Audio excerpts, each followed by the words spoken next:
sheshe mfuthu ngirosespora nechesha uphara umsakazo wayiphinda futhi uyayi-address lento zingenza ukuthi ngomhla ka-30 ukuthi ungenza futhi ukuthi ube umhla ka-4 ngosuku lokhetho weNovember but Emily asanda khona ngamagama very vidingane nizozwela ekho zikhiphana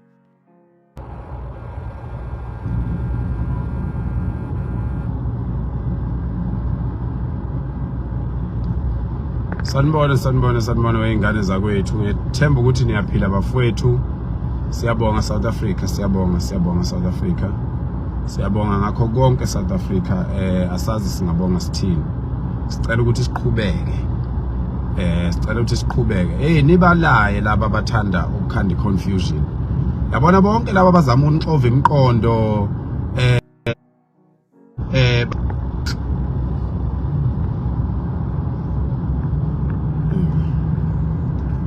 nebaphoxa ningavumi ukuthi nixoveke ma South Africans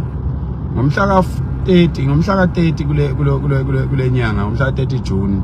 akulona ilanga lesigameko ukuthi kuzobulawa abantu so inkinga uyababona ababehlela ukuthi bazontshontsha ngomhla ka-30 bethi bafuna ukusebenzisa umhla ka-30 ukweba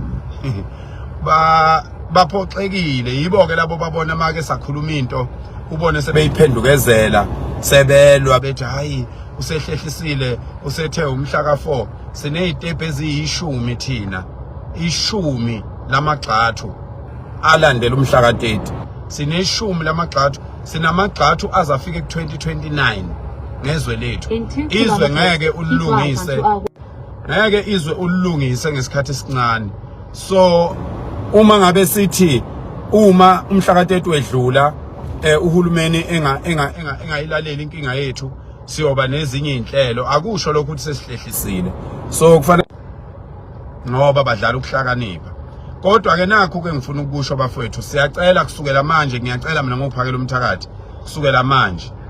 uma ngabe ngicela uqala ngoba icancel call moyibona uma ngabe ubona ipost enophakela umthakathi uphakela umthakathi leyo post engayipost ayikho